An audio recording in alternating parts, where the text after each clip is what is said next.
Hey everybody, it's Ben with Brewed Theology. If you are watching this, then you have joined us in supporting and creating crafted conversations that are worth having. Thank you so much for becoming a patron or a supporter in some way. Thought we would make a quick video on getting started and how to brew theology. So your creators of Brewed Theology hold an event about once a month through the program year in our church communities. I personally do it once a month on a topic that we've chosen together as a community or that seems to fit the time of the year. We also run it with the seniors group as like a Bible study within the congregation itself. Between finding a location, choosing a topic, publicizing the event, maybe getting a guest speaker, getting some space at the venue, monthly seems to be about as well as we can do this with everything else going on in the lives of professional ministers and whatever else. If you want to run Brewed Theology more often than monthly, you can do that. We know groups that are going to use Brewed Theology more regularly. We're going to plan on releasing 2 new Crafted Conversation Brewed Theology packs a month, and so know that you might outpace us, but you can run it as often as you want to. To get started, you want to think about choosing a topic that's pertinent to your community for a particular reason. Maybe that goes without saying, but think about the conversations that are already happening within your context and within the local culture where you are. Is there a big change in the church is about to happen? Is there a dynamic that's shifting? Is there a congregational growth or decline or flourishing or dying that's happening there? Are there conversations about technology or about sports and their disruptive nature and youth programming? Think about what's going on in your context. Pick a topic that's already got some steam behind it and then publicize it and say, we're going to talk about it in an organized, facilitated fashion. As far as a venue goes, we have found that putting church people into a bar or a restaurant, a brewery or coffee shop seems to loosen up the ability to have a discussion. It seems to be more on the court, in the home, out in the air, as opposed to being in the church building. Now, if that's a place where your people are already good at having conversations and you want to continue to have them there, by all means, go for it. We've run Bible studies, confirmation groups, all kinds of things in church spaces, and the crafted conversations still go. But there's something about relocating conversations to a place that's already out in the community that seems to facilitate that discussion a little bit better. Think about noise levels. If you've got age groups that have trouble hearing in crowded spaces, if you've got a lot of families with kids that are there, if you're doing something on sports, maybe theme the location in a sports bar, right? Based on whatever the conversation is going to be happening. Also know if you're having some heavy conversation, maybe make sure that conversation can be as private as you want it to be. We have found that sometimes people are willing to shut down if we promise enough folks are going to come, they'll give us the space. If you're running a smaller group, think about a coffee shop or a corner of a restaurant or something, make sure that there are tables for about 3 to 6 people that you can have individual conversations at. On size, we have run Brewed Theology groups for as few as 2 to 3 people and as many as a few hundred at a large scale church gathering.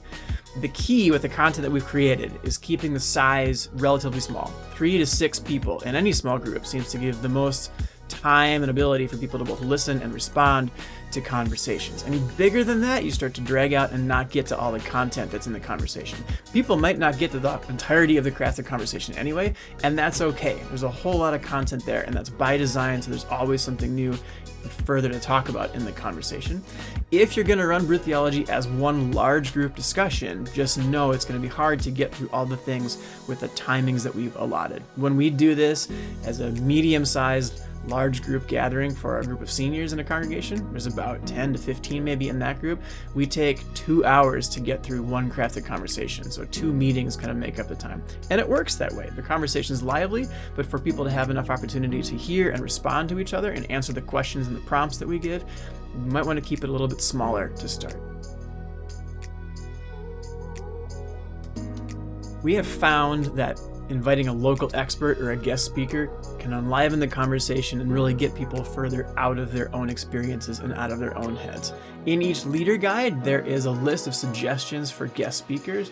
They're often effective if you can find them from within your own faith communities, but if you can find them from somewhere in the broader community as well, maybe a public leader or an expert of some kind, maybe from a school, a university, a seminary, they can come in and bring their perspective and kind of wrap up your conversation. Have them get the materials ahead of time so they know what the conversation is going to look like. Have them participate in the crafted conversation discussion, and then give them some time at the end to offer their thoughts and opinions on what they liked or what they didn't like or what they would add, and then some time for Q&A. Just make sure you give them a heads up. It's also nice if you can afford to give them an honorarium, or at the very least offer to buy them their coffee, their beverages, or their supper. They're not necessary, and they take a little bit of work to set up, but they often enliven the discussion and enrich the takeaways for your participants. Our future plans for Brewed Theology are to continue producing these packs. We've probably written and run 40 plus Brewed Theology sessions, and we're going to continue to edit these and to turn them around so that you can have these conversations too. It takes a little bit of work and time to do that, to polish that off and to give you something that we're confident having run in our own context, but also turning over to you. But we're always putting out new things. If you've got suggestions or questions about topics you would like to work on, we have notes for new ones, and we've got more coming on all the time. It is a hope down the road to create a Bible study lectionary-based Brewed Theology format. So intentionally for a congregational setting, maybe before or after worship services or between them, as an adult forum type format that will basically run itself, so you can have a Bible study on the topics of at least the gospel lesson for that week. A good option for pastors who don't have time to run a Bible study, or for folks who want to do a text study for the week and need some guidance to do that but don't want to develop the material themselves. But we're going to shoot for releasing that seasonally, so hopefully Advent of 2023 we'll have a common lectionary Bible study.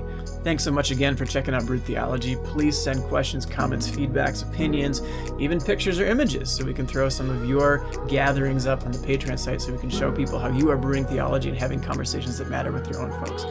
Be in touch with us. We'll be in touch with you. Thanks so much. Peace.